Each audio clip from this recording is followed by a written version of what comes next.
نئے مضمون کا آغاز ہوتا ہے جس کا عنوان ہے عکس تعظیم پیغمبر سلیمان علیہ السلام در دل بلقیس الصورت حقیر ہدہد، یعنی حضرت پیغمبر سلیمان علیہ السلام کی تعظیم کا عکس بلقیس کے دل پر حقیر ہدہد کی صورت کے ذریعے اس بلقیس پر 100 گنی رحمت ہو جس کو خدا نے سینکڑوں مردوں کی عقل عطا فرمائی، ایک ہدہد تحریر اور نشانی لایا حضرت سلیمان علیہ السلام کی جانب سے وضاحت کے ساتھ چند حروف والا۔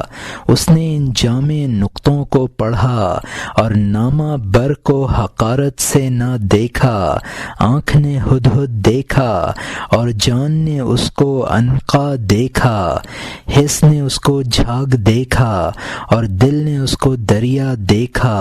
ان دو رنگی طلسمات کی وجہ سے عقل حس کے ساتھ جنگ میں رہتی ہے، جیسے محمد صلی اللہ علیہ وسلم ابو جہلوں کے ساتھ۔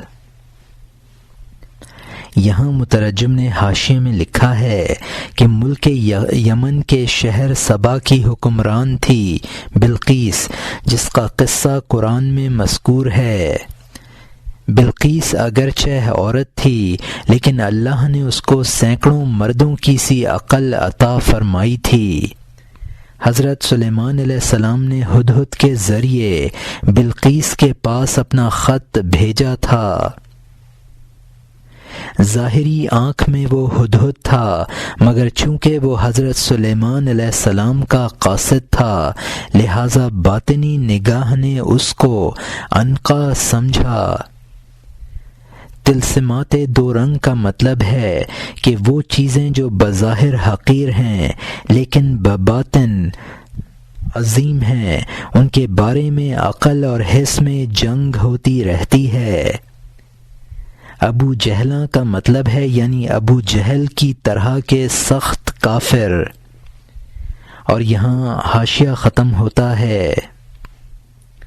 کافروں نے احمد صلی اللہ علیہ وسلم کو صرف انسان دیکھا، جبکہ ان سے شق القمر کا معجزہ نہ دیکھا۔ اپنی حسی آنکھ پر خاک ڈال۔ حسی آنکھ عقل اور مذہب کی دشمن ہے۔ حسی آنکھ کو خدا نے اندھا کیا ہے، اس کو بت پرست کہا ہے اور ہمارا دشمن کہا ہے، کیونکہ اس نے جھاگ دیکھے اور دریا کو نہ دیکھا، کیونکہ اس نے موجودہ حالت دیکھی اور انجام نہ دیکھا۔ یہاں مترجم نے حاشیے میں لکھا ہے کہ کافر حضور صلی اللہ علیہ وسلم کی ظاہری بشریت کو دیکھتے تھے اور روحانی عظمت جس کا کرشمہ شق القمر کا معجزہ ہے اس کو نہ دیکھتے تھے۔ محض ظاہر بھی نگاہ عقل و مذہب کی دشمن ہے۔ قل هل يستوي الاعمى والبصير قرآن کی آیت ہے جس کا ترجمہ ہے آپ فرما دیجئے کیا اندھا اور بینا برابر ہیں؟ اس آیت میں اعمى سے وہ مراد ہیں جو صرف حسی نظر سے کام لیتے ہیں اور قلبی نظر سے محروم ہیں۔ کافروں کی ظاہر بھی نظر نے حضور کا صرف ظاہر دیکھا، روحانی قوتوں کو نہ دیکھا۔ اور یہاں حاشیہ ختم ہوتا ہے۔ وہ آخرت کے آقا ہیں اور اس کے نزدیک وہ موجودہ وقت کے ہیں۔ وہ خزانے میں سے سوائے دمڑی کے کچھ نہیں دیکھتا ہے۔ اگر ایک ذرہ اس سورج کا پیغام لائے، سورج اس ذرے کا غلام بن جائے۔ یہاں مترجم نے حاشیے میں لکھا ہے کہ حضور صلی اللہ علیہ وسلم فردائے قیامت کے آقا ہیں۔ وہ حضور صلی اللہ علیہ وسلم کی صرف موجودہ زندگی کو دیکھتا ہے۔ 4 جو کے بقدر وزن کا 24واں حصہ یعنی حضور صلی اللہ علیہ وسلم جو ایک عظیم خزانہ تھے، اس میں سے اسے صرف کوڑی اور دمڑی نظر آئی۔ اور یہاں مترجم کا حاشیہ ختم ہوتا ہے۔ ایک قطرہ جو دریائے وحدت کا پیغامبر بنا، ساتوں آسمان اس قطرے کے پابند ہوئے۔ اگر ایک مٹھی مٹی اس کے لیے اطاعت میں چست ہو جائے تو اس کی مٹی کے آگے اس کے آسمان سر دھریں۔ حضرت آدم علیہ السلام کی مٹی چونکہ اللہ کے لیے چست بنی، اس کی مٹی کے آگے اللہ کی مملوک چیزوں نے سر رکھ دیا۔ آسمان پھٹ گیا۔ آخر کس وجہ سے تھا؟ اس آنکھ کے لیے جو مٹی نے کھولی۔ مٹی تلچھٹ ہو جانے کی وجہ سے پانی کے نیچے بیٹھ جاتی ہے۔ مٹی کو دیکھ، تیزی سے عرش سے بھی اونچی چلی گئی۔ تو سمجھ لے وہ لطافت آب و گل کی نہیں ہے۔ ایجاد کرنے والے، عطا کرنے والے خدا کی دین کے سوا کچھ نہیں ہے۔ اگر وہ ہوا اور آگ کو سفلی بنا دے، اگر وہ کانٹے کو پھول سے بڑھا دے، وہ حاکم ہے۔ اور وَيَفْعَلُ اللَّهُ مَا يَشَاءُ، یعنی اللہ تعالی جو چاہے وہ کرتا ہے۔ وہ بعینہ درد سے دوا پیدا کر دیتا ہے۔ یہاں مترجم نے حاشیے میں لکھا ہے کہ تمام کائنات جو اللہ کی مملوک ہے اس کو املاک کہا ہے۔ السماء انشقت، حضور صلی اللہ علیہ وسلم کے معجزہ شق القمر کی طرف اشارہ ہے۔ حضور صلی اللہ علیہ وسلم کی معراج جسمانی کی طرف اشارہ ہے۔ معراج جسمانی محض اللہ کا عطیہ تھا، ورنہ جسمانی خواص کا تقاضا تو اس کے خلاف تھا۔ وہ چیزیں جن کا طبعی تقاضا زمین کی جانب رہنے کا ہے ان کو سفلی کہتے ہیں۔ عناصر اربعہ میں سے ہوا اور آگ علوی ہیں جن کا طبعی تقاضا اوپر جانے کا ہے۔ اور یہاں حاشیہ ختم ہوتا ہے۔ اگر مٹی اور پانی کو علوی کر دے، آسمان کے راستوں کو پیروں سے طے کرا دے، اگر ہوا اور آگ کو سفلی بنا دے، تاریکی اور تلچھٹ اور کثافت والا کر دے، کسی کی مجال نہیں کہ کہے کیوں۔ بہت سے جگر ہیں جو اس راستے میں خون بنے ہیں، لہٰذا یقین ہو گیا ہے کہ تو جس کو چاہے عزت دے، تعز من تشاء۔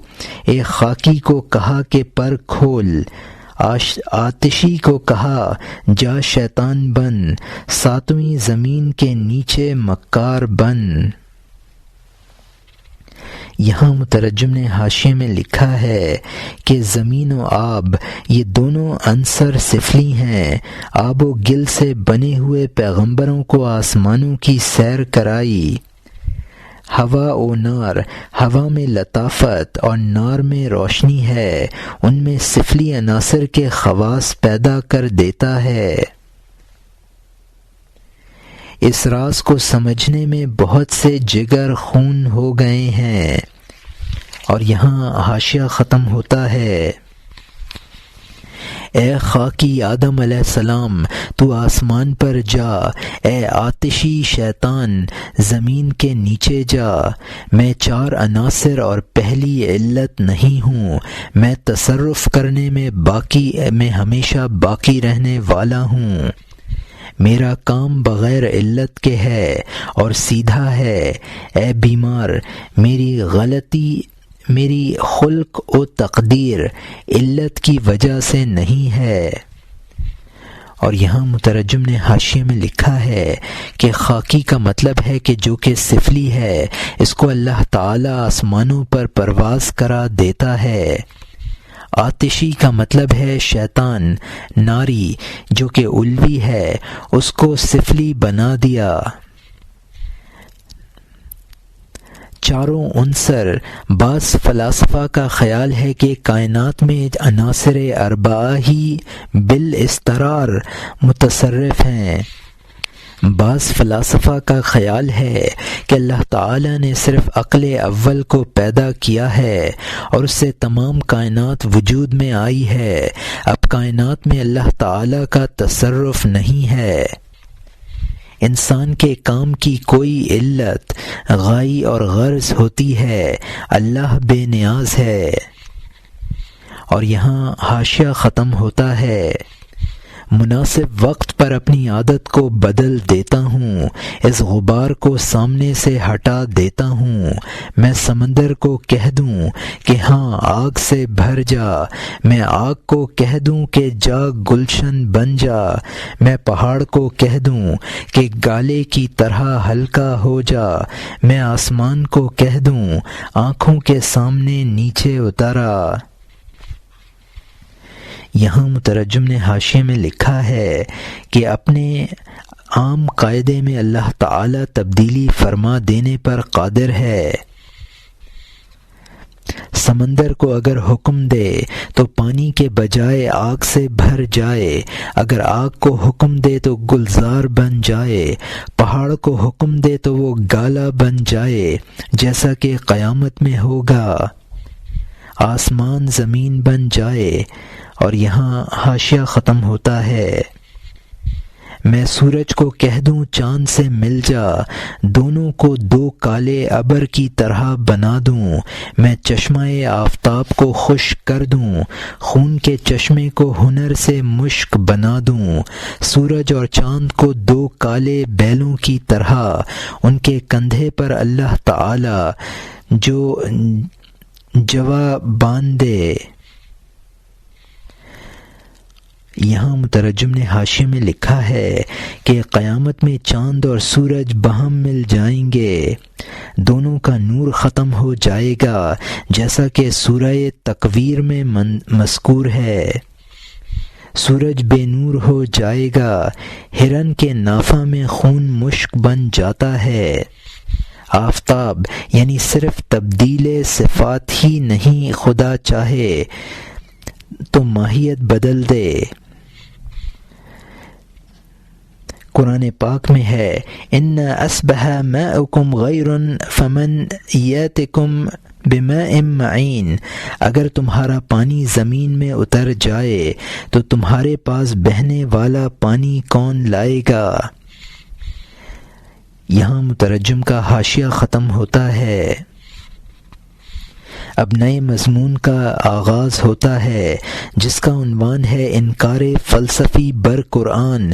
ان اصبح ماؤکم غورا، یعنی قرآن کی آیت اگر تمہارا پانی نیچے اتر جائے پر فلسفی کا انکار۔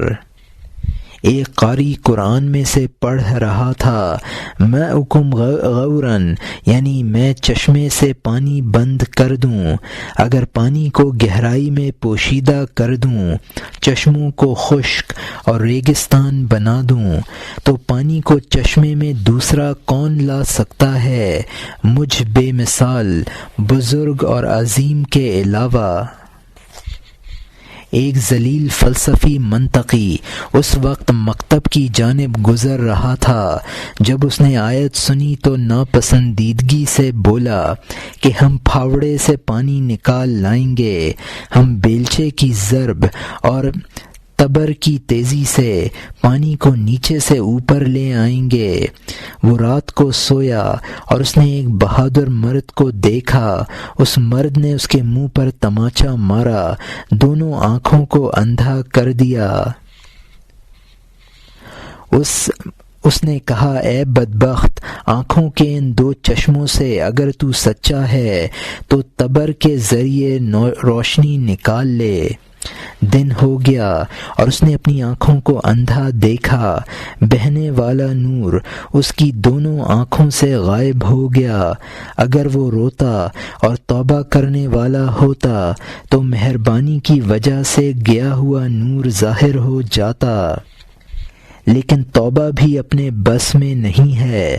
توبہ کا ذوق ہر مست کا چبینا نہیں ہے۔ بدعمالی اور انکار کی بدبختی نے توبہ کا دروازہ اس کے دل پر بند کر دیا تھا۔ یہاں مترجم نے حاشیے میں لکھا ہے کہ فلسفی بولا ناتیتن بالمعول والمعین، ہم اس پانی کو کدال اور مددگار کے ذریعے نکال لیں گے۔ ان آنکھوں کا نور جو اندھی ہو گئی تھیں ان کے لیے نورے کا لفظ استعمال کیا ہے۔ اگر اس گستاخی پر نادم ہو کر توبہ کر لیتا تو اللہ تعالیٰ کے کرم سے آنکھوں کی روشنی لوٹ آتی۔ ہر انسان کو توبہ کی توفیق نہیں ہوتی ہے۔ اور یہاں حاشیہ ختم ہوتا ہے۔ دل سختی کی وجہ سے پتھر کی سطح کی طرح بن گیا۔ توبہ کھیتی کے لیے اس کو کس طرح پھاڑے۔ حضرت شعیب علیہ السلام جیسا کوئی کہاں ہے کہ وہ دعا سے پہاڑ کو بونے کے لیے مٹی بنا دے۔ اس پیارے کی عاجزی اور اعتقاد کی وجہ سے سخت ناممکن کام ممکن بن گیا۔ یہاں مترجم نے حاشیے میں لکھا ہے کہ گناہوں سے سنگ دلی پیدا ہو جاتی ہے۔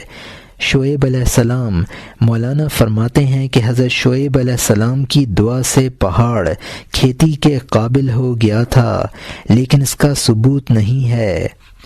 حضرت ابراہیم علیہ السلام خلیل اللہ کی دعا سے نمرود کی آگ گلزار بن گئی تھی۔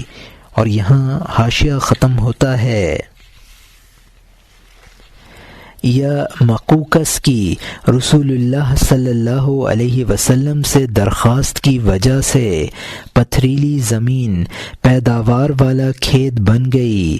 اسی طرح انسان کا انکار الٹا سونے کو تانبا اور صلح کو جنگ بنا دیتا ہے۔ یہ بد اعتقادی کی پکار مسخ کی کہربا ہے جو کھیتی کے قابل زمین کو پتھر و کنکر بنا دیتی ہے۔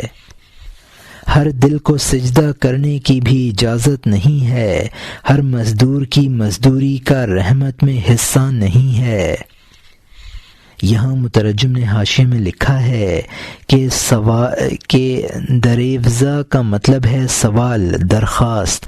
مقوقس شاہ مصر کا نام ہے جس کے پاس حضور صلی اللہ علیہ وسلم نے دعوتی گرامی بھیجا تھا، جس کی فوٹو شائع ہو چکی ہے۔ کہربا ایک قسم کا پتھر ہے جس میں کشش ہوتی ہے۔ اور یہاں حاشیہ ختم ہوتا ہے۔ خبردار، اس کے بھروسہ جرم اور گناہ نہ کر کہ میں توبہ کر لوں گا، پناہ میں آ جاؤں گا۔ توبہ کے لیے سوزش اور آنسو درکار ہیں۔ توبہ کے لیے بجلی اور ابر شرط ہے۔ میوے کے لیے گرمی اور پانی چاہیے۔ اس طریقہ کے لیے ابر اور برق ضروری ہے۔ یہاں مترجم نے حاشیے میں لکھا ہے کہ توبہ کے سہارے گناہ کرنا مناسب نہیں ہے، اس لیے کہ حقیقی توبہ کا میسر آنا آسان نہیں ہے۔ دعا گناہ مٹاتی ہے جو سوزش دل اور آنسوؤں سے ہو۔ پھل پکنے کے لیے گرمی اور پانی ضروری ہے، اسی طرح اعمال کا پھل دل کی گرمی اور آنکھ کی آنسوؤں سے پکتا ہے۔ گناہوں پر خشم کا مطلب ہے گناہوں پر جو اللہ کی وعیدیں اور غصہ ہے۔ اور یہاں حاشیہ ختم ہوتا ہے۔ جب تک ابر کا رونا، خبردار، اس کے بھروسے پر جرم اور گناہ نہ کر کہ میں توبہ کر لوں گا، پناہ میں آ جاؤں گا۔ توبہ کے لیے سوزش اور آنسو درکار ہیں۔ توبہ کے لیے بجلی اور ابر شرط ہے۔ میوے کے لیے گرمی اور پانی چاہیے۔ اس طریقہ کے لیے ابر اور برق ضروری ہے۔ جب تک دل کی بجلی اور دونوں آنکھوں کا پانی نہ ہو، دھمکی اور غصہ کی آگ کب فرو ہو سکتی ہے؟ جب تک ابر کا رونا بارش کے ذریعے نہ ہو، اے صاحب زادے، جب تک بجلی کا قہقہہ نہ ہو، وصال کے ذوق کا سبزہ کب اگتا ہے، نیر پانی کے چشمے کب جوش میں آتے ہیں، گلستان چمن سے راز کب کہتا ہے، بنفشہ سمن کے ساتھ دوستی کب کرتا ہے، دعا کے لیے چنار ہاتھ کب پھیلاتا ہے، ہوا میں درخت کب جھومتا ہے، نچھاور سے بھری ہوئی آستین شگوفہ کب بکھیرتا ہے، موسم بہار میں۔ یہاں مترجم نے حاشیے میں لکھا ہے کہ جس طرح موسم بہار کی بہاریں ابر و برق پر موقوف ہیں، اسی طرح دل کی کھیتی سوزش اندرونی اور آب چشم پر موقوف ہے۔ موسم بہار میں چشمے بہہ نکلتے ہیں، اسی طرح دل کے سوتے دل کی گرمی اور رونے سے کھلتے ہیں۔ گلے بنفشہ اور گلے سمن موسم بہار میں کھلتے ہیں۔ چنار ایک درخت ہے جس کے پتے انسان کے نیچے کی شکل کے ہوتے ہیں، انسان کے پنجے کی شکل کے ہوتے ہیں۔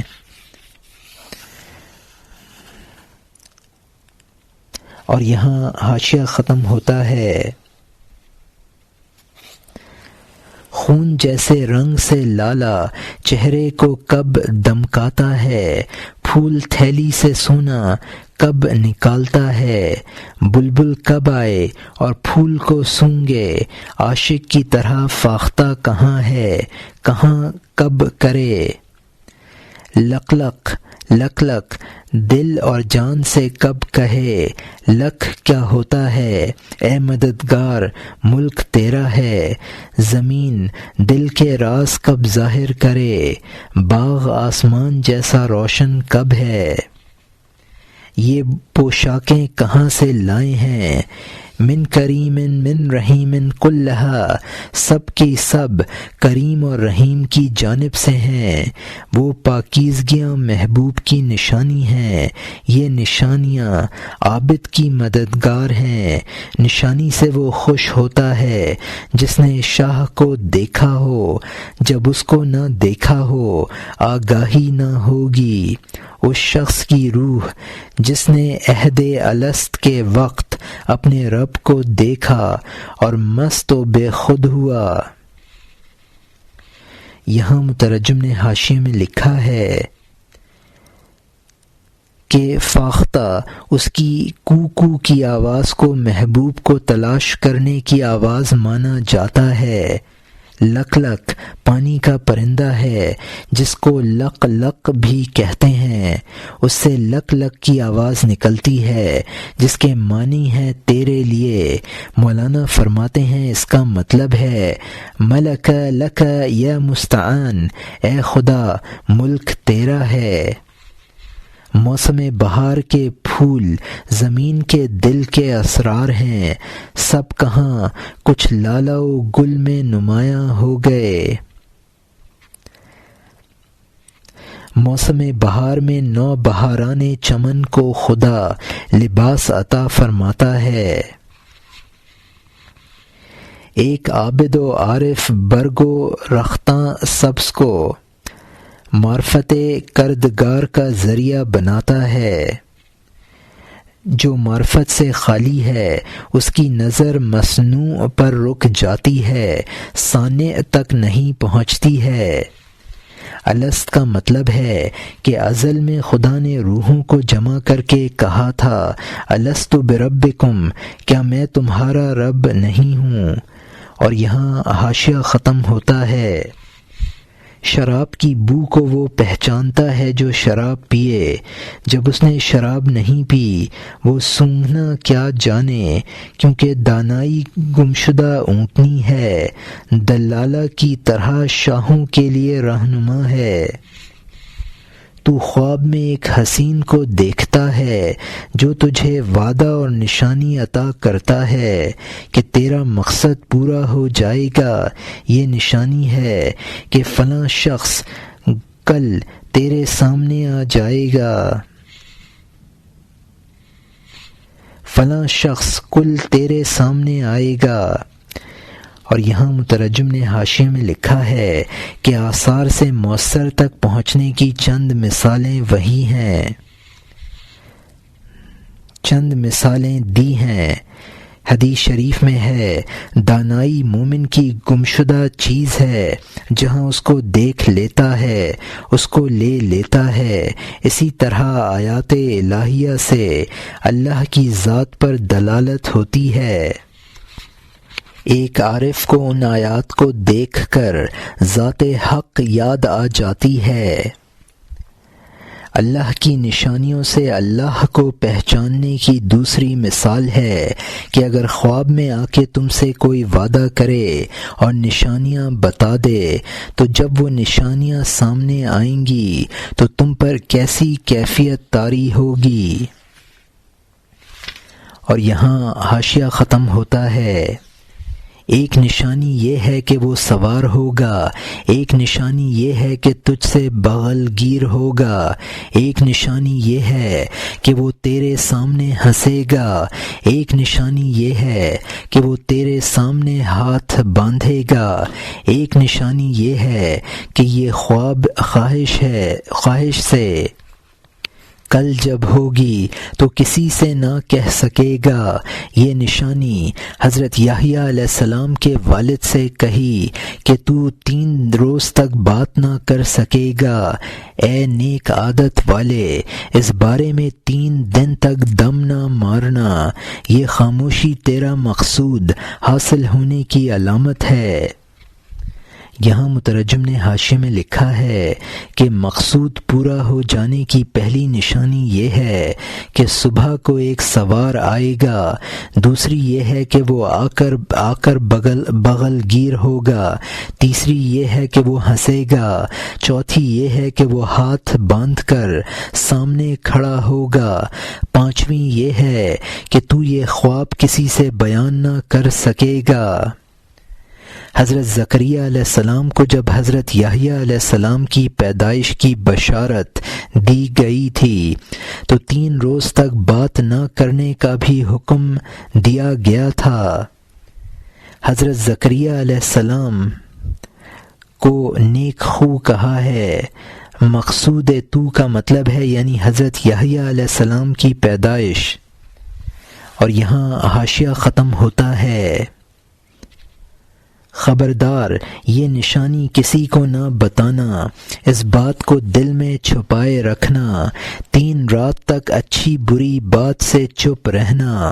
یہ نشانی ہوگی کہ یحییٰ تیرے پاس پیدا ہو کر آئے گا۔ شکر کی طرح یہ نشانیاں تجھ سے کہے گا، یہ کیا دوسری 100 نشانیاں بھی کہے گا۔ یہ اس کی نشانی ہوگی جو ملک و مرتبہ تو چاہتا ہے وہ اللہ کی جانب سے پا لے گا۔ یہاں مترجم نے حاشیے میں لکھا ہے یعنی 3 روز تک بات نہ کرنا۔ خواب میں آنے والے نے جو نشانیاں بتائیں اس کو این نشانہ کہا ہے۔ اس شخص کا مقصود یہ تھا کہ اس کو ملک و جاہ حاصل ہو، اس کو حصول کی یہ نشانیاں بتائی تھیں۔ اور یہاں حاشیہ ختم ہوتا ہے۔ جس کے لیے تو لمبی راتوں میں روتا رہا ہے اور جس کے لیے صبح کے وقت عاجزی میں چلتا رہا ہے، وہ جس کے بغیر تیرا دن تاریک ہو گیا ہے، تیری گردن تکلے کی طرح باریک ہو گئی ہے، وہ جس کے لیے تو نے اپنا سب کچھ لٹا دیا، جبکہ پاک بازوں کی خیرات سامان ہوتا ہے، جس کے لیے تو نے سامان اور نیند اور چہرے کی آب و تاب لٹا دی، سر کو قربان کر دیا اور تو بال کی طرح بن گیا۔ یہاں مترجم نے حاشیے میں لکھا ہے کہ جن کے لیے تو راتوں کو روتا تھا اور صبح سویرے عاجزی سے دعائیں کرتا تھا، سامان ہی نہیں بلکہ نیند اور چہرے کی رونق سب اس تمنا میں گنوا دی۔ اور یہاں حاشیہ ختم ہوتا ہے۔ کتنی مرتبہ تو اگر کی طرح آگ میں بیٹھا، ڈھال کی طرح تو کتنی مرتبہ تلوار کے سامنے گیا۔ اس طرح کی لاکھوں بے چارگیاں عاشقوں کی عادت ہے اور وہ شمار نہیں ہو سکتی، چونکہ تو نے خواب میں وہ احوال دیکھے جن کی برسوں سے آرزو تھی۔ تو نے جب رات کو یہ خواب دیکھا، دن ہوا، اس کی امید سے تیرا دن کامیاب ہوا۔ تو نے دائیں بائیں جانب آنکھیں دوڑائی ہیں کہ وہ نشانیاں اور وہ علامتیں کہاں ہیں۔ یہاں مترجم نے حاشیے میں لکھا ہے کہ خوشبودار لکڑی سے جن کی بنیاں دھونی کے لیے بنائی جاتی ہیں، مولانا فرماتے ہیں کہ کسی مطلوب کے عاشقوں کو اس طرح کی چیزوں سے دوچار ہونا پڑتا ہے۔ رات کی بتائی ہوئی نشانیوں کی جستجو میں تو نظریں دوڑاتا رہا، اور یہاں حاشیہ ختم ہوتا ہے۔ تو پتے کی طرح لرزتا تھا کہ ہائے اگر دن ختم ہو گیا اور نشانی نمودار نہ ہوئی۔ تو کوچہ اور بازار اور سرائے میں دوڑتا تھا اس شخص کی طرح جس نے بچھڑا گم کر دیا ہو۔ جناب خیریت ہے، یہ تیری بھاگ دوڑ کس لیے ہے؟ تیرا اس جگہ جو گم ہوا ہے وہ تیرا کیا لگتا ہے؟ تو اس سے کہے گا خیریت ہے، لیکن میری خیریت مناسب نہیں ہے کہ میرے سوا کوئی جانے۔ یہاں مترجم نے حاشیے میں لکھا ہے کہ صبح کو نشانیوں کی تلاش میں اس خوف سے لرز رہا تھا کہ وہ نشانیاں نہ دیکھ پائے، کیونکہ وہ خواب کی بات کسی کو نہ بتا سکتا تھا۔ اور یہاں حاشیہ ختم ہوتا ہے۔ اگر میں ایک نشانی بھی بتا دوں تو وہ جاتی رہے، جب نشانی جاتی رہی تو موت کا وقت آ گیا، تو ہر سوار انسان کے منہ کو تکتا ہے۔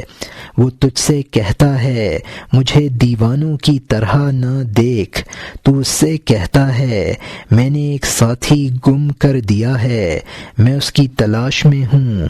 اے سوار، تیری دولت باقی رہے، عاشقوں پر رحم کر، معذور سمجھ۔ یہاں مترجم نے حاشیے میں لکھا ہے کہ خواب کو نہ بتانا بھی ایک نشانی ہے، کہہ دینے سے وہ نشانی فوت ہو جائے گی، اور اس کا فوت ہو جانا موت کے برابر ہے، کیونکہ مقصود ہاتھ سے جاتا رہے گا۔ اشتیاق میں دیوانوں کی طرح ہر سوار کو دیکھتا تھا، گھورنے میں مجھے معذور سمجھ اور معاف کر دے۔ اور یہاں حاشیہ ختم ہوتا ہے۔ جب تو نے کوشش سے طلب کی وہ نظر آئی، حدیث میں آیا ہے کہ کوشش رائے گاں نہیں جاتی۔ اچانک ایک نیک بخت سوار سامنے آیا، اس نے گرم جوشی سے معانقہ کیا، تو بے ہوش ہو گیا اور محراب میں گر پڑا۔ ناواقف نے کہا یہ مکر اور نفاق ہے۔ وہ کب دیکھتا ہے کہ اس میں یہ جذبہ کس چیز کا ہے؟ وہ نہیں جانتا کہ یہ کس کے ملنے کی نشانی ہے۔ یہ نشانی اس کے لیے ہے، اس کے لیے ہی ہے جس نے مقصد سمجھا ہے۔ دوسرے کے لیے یہ نشانی کب واضح ہو سکتی ہے؟ یہاں مترجم نے حاشیے میں لکھا ہے کہ حدیث کہ خبر اصطلاح میں حدیث شریف کو کہتے ہیں، لیکن یہ حدیث نہیں ہے بلکہ ایک مشہور مقولہ ہے، من جد وجد، جس نے کوشش کی اس نے پایا۔ وہ لوگ جو اصل قصہ سے ناواقف تھے ان کو بے خبر کہا ہے۔ اور یہاں حاشیہ ختم ہوتا ہے۔ جب بھی اس کی جانب سے کوئی نشانی ملتی ہے اس شخص میں ایک نئی جان آتی ہے۔ بیچاری مچھلی کے سامنے پانی آ گیا، یہ نشانیاں تلک آیات الکتاب جیسی ہیں۔ یہاں مترجم نے حاشیے میں لکھا ہے کہ مقصد حاصل ہونے کی جو نشانی وہ دیکھ رہا تھا اس میں جان پڑتی جا رہی تھی۔ پانی کو دیکھ کر جس طرح مچھلی میں جان پڑتی ہے، خواب دیکھنے والے کے لیے یہ نشانیاں جو آیات قرآنی کی طرح یقینی ہیں جان پڑنے کا سبب ہیں۔ تلک آیات الکتاب، یہ قرآن کی آیتیں ہیں، یعنی یہ نشانیاں ایسی ہی سچی ہیں جیسا کہ قرآن کی آیات جن میں کوئی شک و شبہ نہیں ہے۔ وہ نشانیاں جو انبیاء میں ہیں وہ ان لوگوں کے لیے ہیں جو واقف کار ہیں۔ یہ بات ناقص اور بکھری رہ گئی، میرا دل نہیں ہے، میں بے دل ہوں، معذور سمجھ۔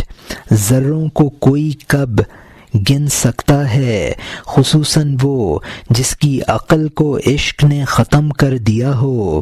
میں باغ کے پتوں کو گنتا ہوں، میں چکور اور کوے کی آواز کو شمار کرتا ہوں، وہ گنتی میں نہیں آتے، لیکن میں مبتلا کی رہنمائی کے لیے گنتا ہوں۔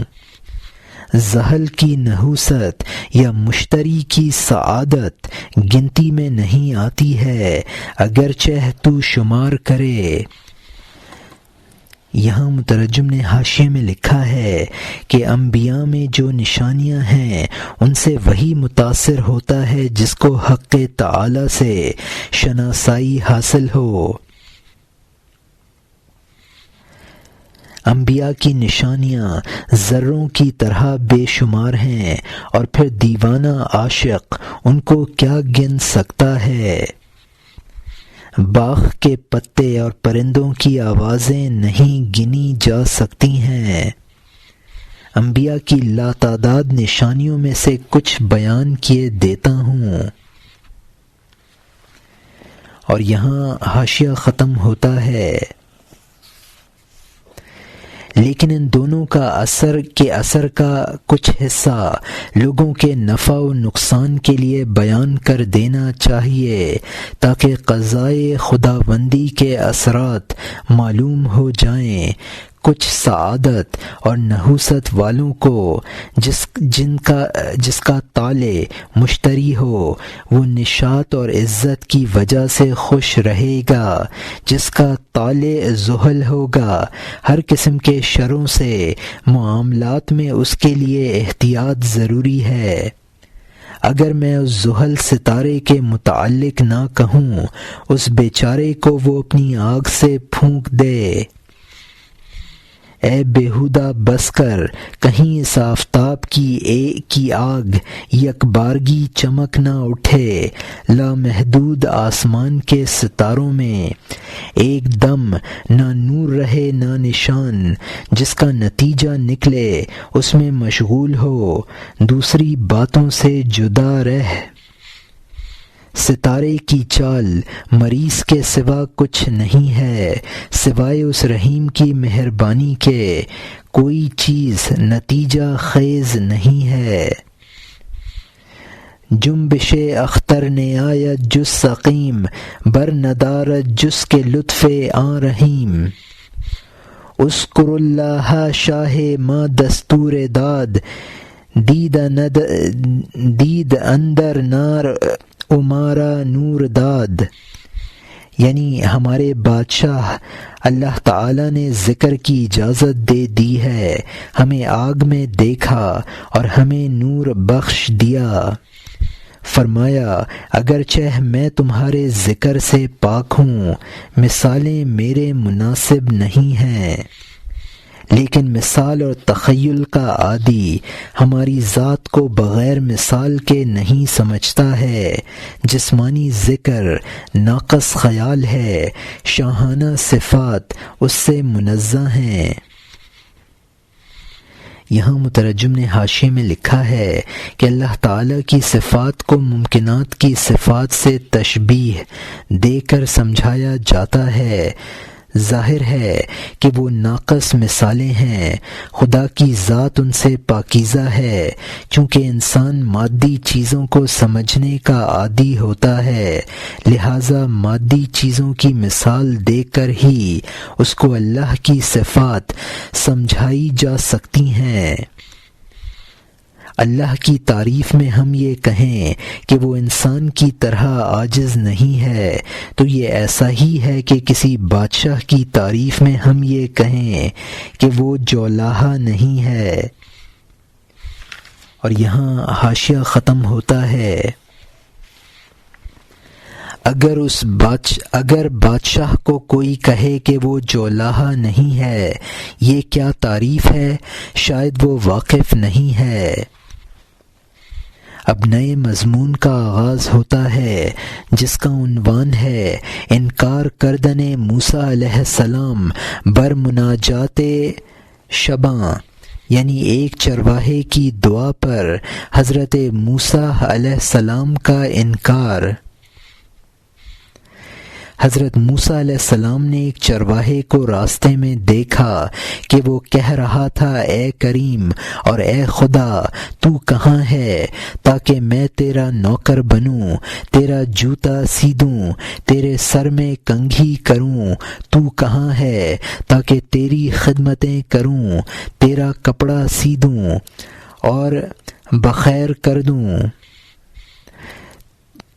یہاں مترجم نے حاشیے میں لکھا ہے کہ فرمایا تھا کہ اللہ تعالیٰ کی حقیقی تعریف امکان سے باہر ہے، پھر بھی جس طرح بن پڑے تعریف کرنی چاہیے۔ اسی کی مناسبت سے یہ قصہ نقل فرمایا ہے کہ چرواہے کی ناشائستہ تعریف چونکہ خلوص نیت سے تھی لہٰذا مقبول بارگاہ بنی۔ اور یہاں مترجم کا حاشیہ ختم ہوتا ہے۔ تیرے کپڑے دھو دوں، تیری جوئیں مار دوں، اے معزز تیرے سامنے دودھ پیش کروں۔ اگر تجھے بیماری لاحق ہو اپنے کی طرح میں تیرا غمخوار بنوں، تیرے پیارے ہاتھ چوموں، تیرے نازک پیر دباؤں، سونے کا وقت آئے تو تیرا بستر صاف کر دوں۔ اے میرے خدا، تجھ پر میری جان قربان، تمام اولاد اور میرا گھر بار۔ اگر مجھے تیرے گھر کا پتہ مل جائے تو میں ہمیشہ صبح و شام دودھ اور گھی تیرے لیے لاؤں۔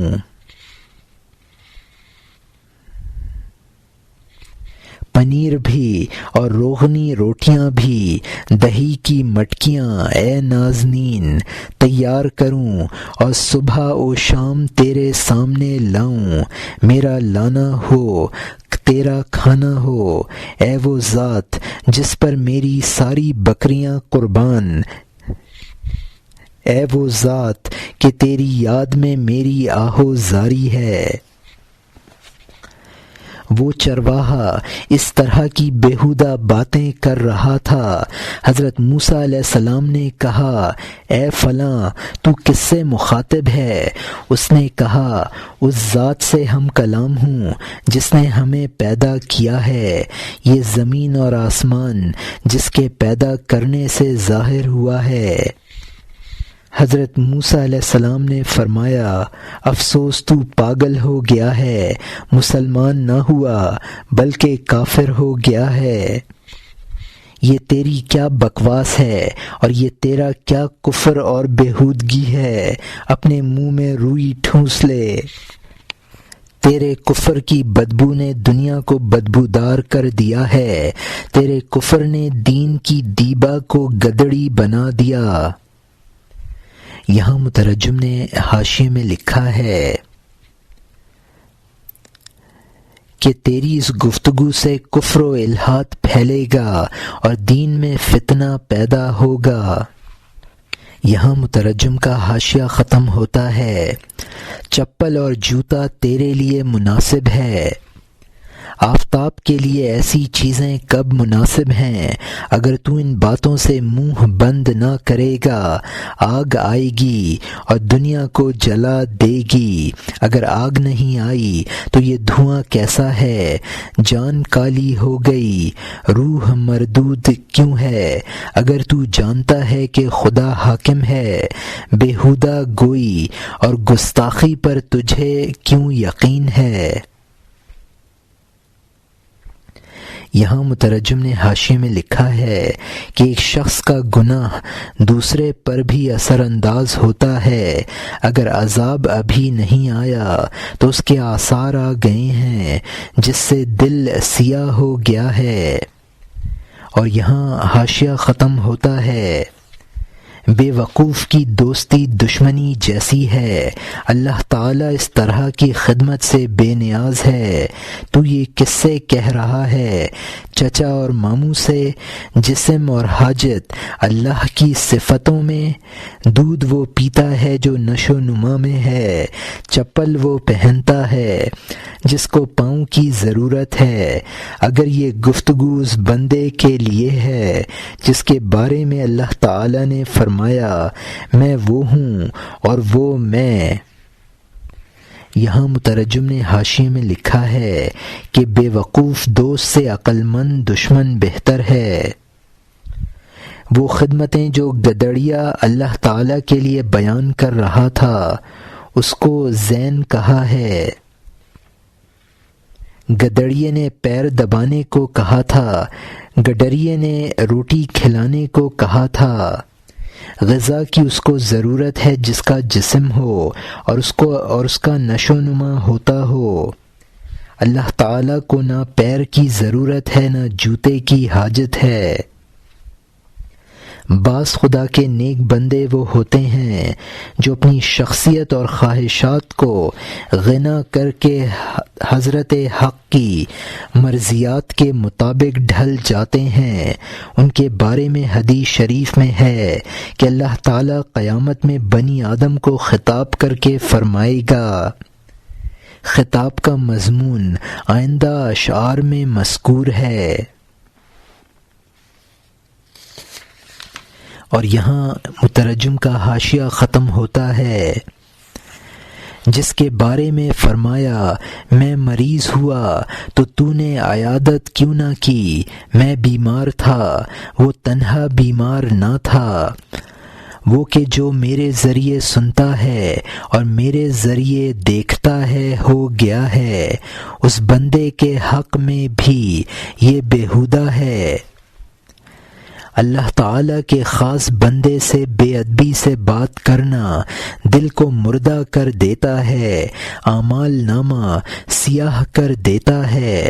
اگر تو مرد کو فاطمہ کہہ کر بلائے، اگرچہ سب مرد و عورت ایک جنس ہیں، حتی الامکان تیری جان لینے کا ارادہ کرے، اگرچہ خوش مزاج اور بردبار اور صاحب سکون ہو۔ یہاں مترجم نے حاشیے میں لکھا ہے کہ لم تعدنی، میں بیمار ہوا تھا اور تو مزاج پرسی کو نہ آیا، تو اس سے مراد یہ ہے کہ میرا وہ مخصوص بندہ بیمار ہوا تھا، تو نے اس کی مزاج پرسی کیوں نہ کی تھی۔ ایسے ہی بندوں کے بارے میں حدیث میں آیا ہے کہ وہ ایسا بندہ ہوتا ہے بی یسمع و بی یبصر، وہ میرے ذریعے سنتا ہے اور میرے ذریعے دیکھتا ہے، یعنی اس کی قوت سامعہ اسی بات کو سنتی ہے جو میری مرضی کے مطابق ہو، اور قوت باصرہ اس کو دیکھتی ہے جس میں میری رضا ہو۔ اللہ کے ان مخصوص بندوں سے گستاخانہ باتیں کرنا دل کو مردہ اور اعمال نامہ کو سیاہ کر دیتا ہے۔ فاطمہ کا مطلب ہے دودھ چھڑانے والی۔ یہ جنتی عورتوں کی سردار حضور صلی اللہ علیہ وسلم کی صاحبزادی کا نام ہے، جو ہر عورت اپنے لیے پسند کرے گی، لیکن کسی مرد کو کہو تو وہ برا مان جائے گا۔ انسان کے ہاتھ پیر میں نقصان ہو تو عیب ہے، اللہ کے لیے ثابت کرو تو اس کے تنزیہ کے منافی ہے۔ لم یلد ولم یولد، نہ اس نے کسی کو جنا نہ اس کو کسی نے جنا۔ بعض صاحبان کا اس کا ترجمہ بحر وحدت کا کیا ہے۔ بعض صاحبان نے اس کا ترجمہ بحر وحدت کا کیا ہے، یعنی جنا ہوا ہونا ذات باری سے کم درجہ کے لیے ہے۔ بعض صاحبان نے اس کو جو آئندہ کے معنی میں لیا ہے، اور یہاں حاشیہ ختم ہوتا ہے۔ عورتوں کے لیے فاطمہ تعریف ہے۔ اگر تو مرد کو کہے بھالے کا زخم ہوگا، ہاتھ اور پیر ہونا ہمارے لیے تعریف ہے، اللہ تعالی کی پاکی کے لیے ناپاکی ہے۔ لم یلد لم یولد، نہ اس نے جنا نہ وہ جنا گیا، اس کے لیے مناسب ہے کیونکہ وہ باپ اور لڑکے کا خالق ہے۔ جو جسم ہے پیدا ہونا اس کی صفت ہے، جو جنا ہوا ہے وہ اس جسم کا جوئندہ ہے، چونکہ وہ بننے بگڑنے والے عالم کا اور کمزور ہے۔ وہ نو پیدا ہے اور یقیناً پیدا کرنے والے کا خواہاں ہے۔ اس نے کہا اے موسیٰ، تم نے میرا منہ سی دیا اور شرمندگی سے میری جان جلا دی، کپڑے پھاڑے اور گرم آہ کی، بیاباں کا رخ کیا اور چل دیا۔ یہاں مترجم نے حاشیے میں لکھا ہے کہ بننا اور بگڑنا یہ جسمانی اور مادی چیزوں کا خاصہ ہے۔ اللہ کا ذکر چھوڑنے سے شرمندگی ہے جو روح کو جلا رہی ہے ذکر سے محرومی کی وجہ سے۔ اور یہاں حاشیہ ختم ہوتا ہے۔ اب نئے مضمون کا آغاز ہوتا ہے جس کا عنوان ہے عتاب کردن حق تعالی با موسیٰ علیہ السلام بحر شباں۔ چرواہے کی وجہ سے اللہ تعالی کی حضرت موسیٰ علیہ السلام پر خفگی۔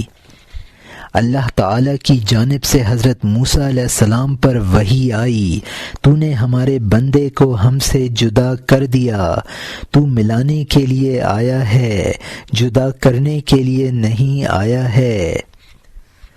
تا توانی پا منے اندر فراق کا ابغض الاشیاء عند الطلاق، جب تک ہو سکے جدائی میں قدم نہ رکھ، اس لیے کہ طلاق میرے نزدیک بری چیزوں میں سے سب سے بری ہے۔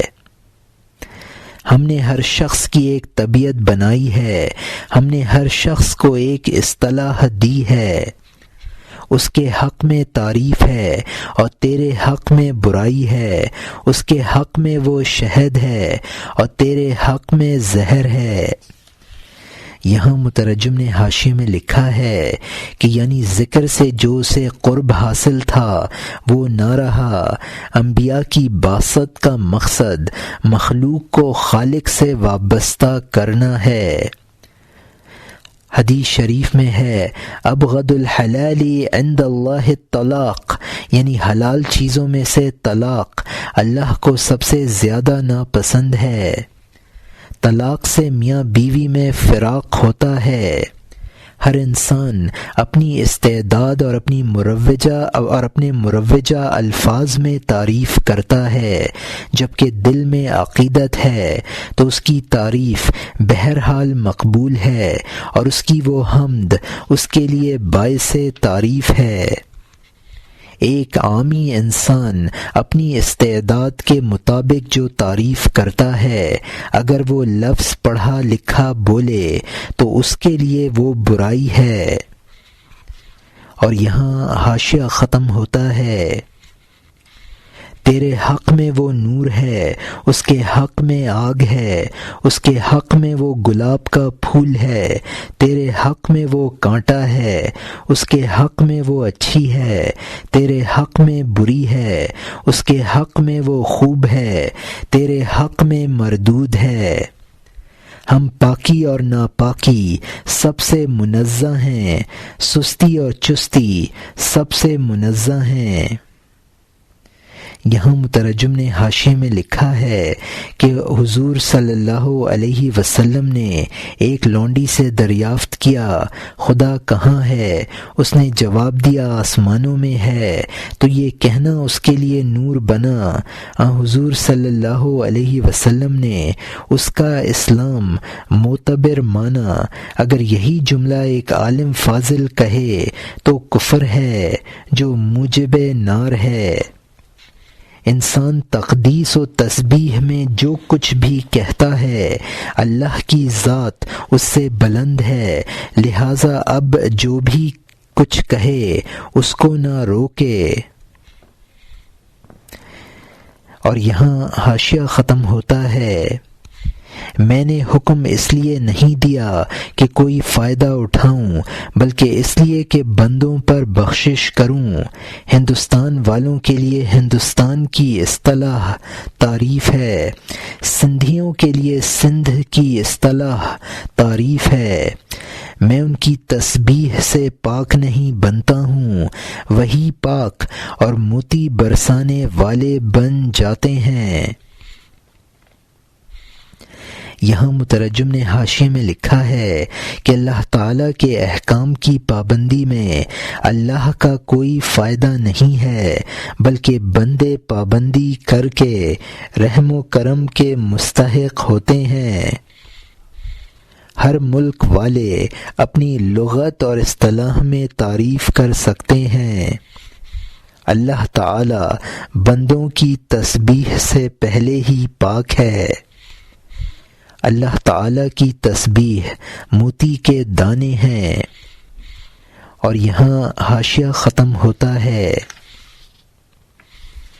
ہم ظاہر اور قول کو نہیں دیکھتے ہیں، ہم باطن کو اور حالت کو دیکھتے ہیں، ہم قلب کو دیکھنے والے ہیں۔ اگر وہ عاجزی کرنے والا ہو، اگر لفظی گفتگو عاجزی کی نہ ہو، اس لیے کہ دل جوہر ہے اور کہنا عرض ہے، تو عرض ضمنی چیز ہے، جوہر مقصود ہے۔ یہ منہ سے بولنا اور دل میں چھپانا اور مجاز کب تک؟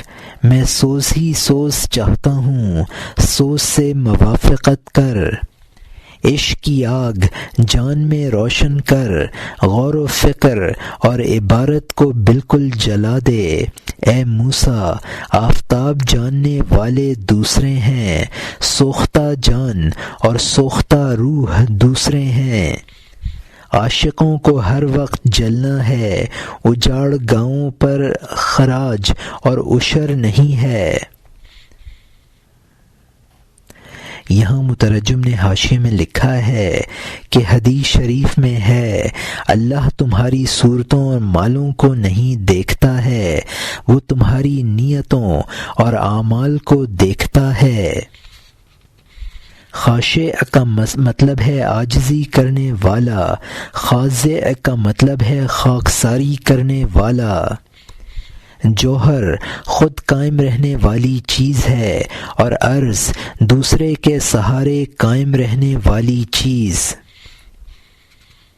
غرض کا مطلب ہے یعنی اصل مقصود۔ لفظ کے حقیقی معنی چھوڑ کر دوسرے معنی مراد لینا، انسان کی تقریر و کلام میں یہ سب باتیں ہوتی ہیں۔ عارفین کاملین یعنی وہ لوگ جن کی روحیں عشق خداوندی میں جل بھن گئی ہیں۔ ویران گاؤں سے کوئی ٹیکس وصول نہیں کیا جاتا ہے بلکہ معاف کر دیا جاتا ہے۔ اسی طرح عاشقوں سے رسوم کی پابندی کا مطالبہ نہیں کیا جاتا ہے۔ یہاں مترجم کا حاشیہ ختم ہوتا ہے۔ اگر وہ غلط بات کہتا ہے تو اس کو خطاوار نہ کہہ، اگر شہید خون میں لتھڑا ہو اس کو نہ دھو، شہیدوں کے لیے خون پانی سے بہتر ہے، یہ غلطی 100 صحیح چیزوں سے زیادہ اچھی ہے۔ کعبہ کے اندر قبلہ رو ہونے کی رسم نہیں ہے، اگر غوطہ خور کے پاس چپل نہیں ہے تو کیا غم ہے، تو مستوں سے رہنمائی کی توقع نہ کر، جامہ چاق لوگوں سے داد کی فرمائش نہ کر، سے رفو کی فرمائش نہ کر۔ عشق کا مذہب تمام مذہبوں سے جدا ہے، عاشقوں کا مذہب اور دین اللہ تعالی ہے۔ لعل پر اگر ٹھپا نہیں ہے پرواہ نہیں ہے، عاشق غم کے دریا سے غمگین نہیں ہوتا ہے۔ یہاں مترجم نے حاشیے میں لکھا ہے کہ جذبہ عشق میں اللہ کی شان میں نامناسب الفاظ بھی اللہ کو پسند ہیں۔ جس طرح خون نجس ہے لیکن شہید کا خون اللہ تعالی نے پاک قرار دیا ہے، اس کو نہلایا نہیں جاتا ہے۔ خون آلود شہید پانی سے غسل دیے ہوئے دوسرے مردوں سے افضل ہے۔ جب انسان بیت اللہ کے اندر پہنچ کر نماز پڑھے تو